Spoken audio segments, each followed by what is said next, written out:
Good morning, everyone. The topic I am going to discuss today is compensation in power system. You know, the electric power is being generated in a faraway location and is being transmitted and distributed to the load centers. This electric power must be of quality power. A quality power will have the following features. Number one is constant voltage. Then number two, constant frequency.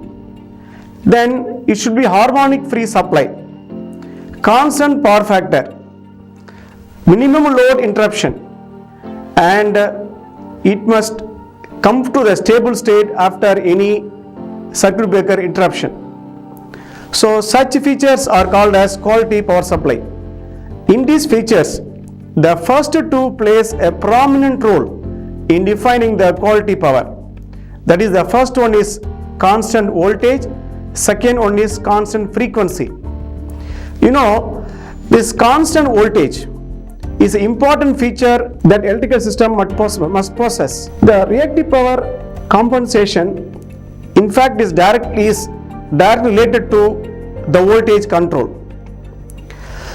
The voltage control is very sensitive to the control of reactive power. When the reactive power changes, the voltage changes. When the compensation is confined to any particular load or a group of loads, then this is called as load compensation. So in a load compensation, we concentrate only on the compensation of a particular load at a particular location. Now, what are the main objectives of load compensation? A load compensation must have three main objectives.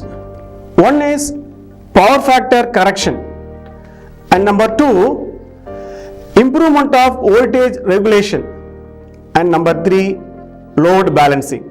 You know, the compensating equipment such as power factor correction equipment is usually installed near to the consumer premises. Power factor correction and load balancing are desirable even when the supply voltage is stiff. That is, when there is no voltage regulation is required.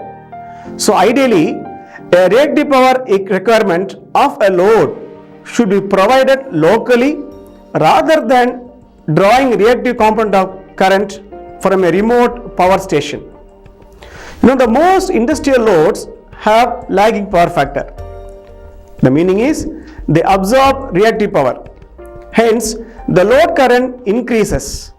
That is, they tend to draw larger than that is required to supply the real power alone. So only the real power is ultimately useful in energy conversion, and excess load current has to be paid by the consumer. The cost involved in the excess current and the cable that is required to carry the excess current and the I square R loss, that is the joule loss involved due to that excess current, has to be borne by the consumer. So when the load power factors are low, generators and distribution network current cannot be used at full efficiency. So the control of voltage becomes difficult throughout the network. So supply tariffs to the industrial consumers usually prefer low power factor loads, encouraging the use of power factor correction equipment. So whenever any industrial load utilizes the power with low power factor, then the meaning is it draws more current than that is required.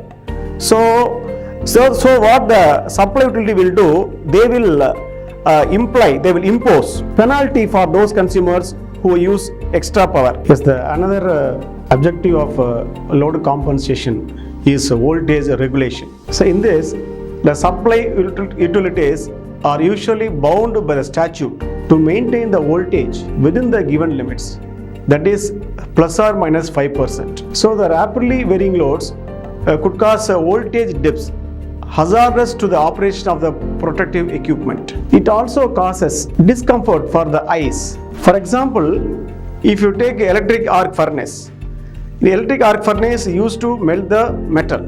So here this causes lot of voltage variation when it works. So this causes voltage dips hazardous to the operation of protective equipment. Certain electric arc bulb or carbon arc bulb, when it is used as a load, this causes discomfort to the eyes.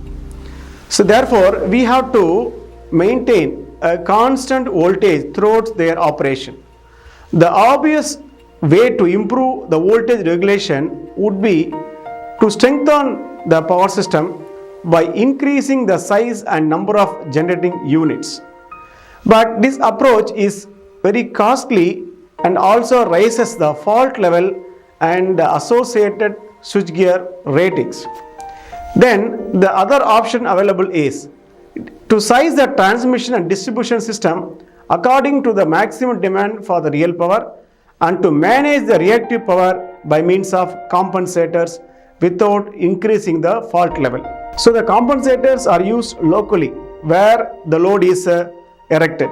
The next objective of load compensation is load balancing. The most AC power systems are three-phase and are designed for balanced operation. Unbalanced operation gives rise to current or electric field in the opposite direction. That is, it causes oscillating torque in AC machines.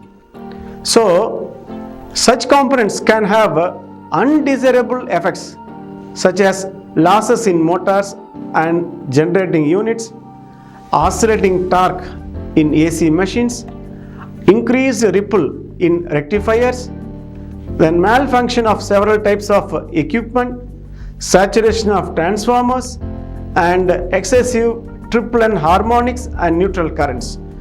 Whenever the voltage waveform deviates from the fundamental frequency, then this is regarded as harmonics. The harmonics above the rated frequency are filtered using filters. So what happens is, when the compensators are used, it also generates harmonics because the compensators are using thyristorized devices. So therefore these thyristor devices will produce harmonics. So such harmonics will be suppressed internally and will be filtered. So let us see a brief quality of ideal compensators.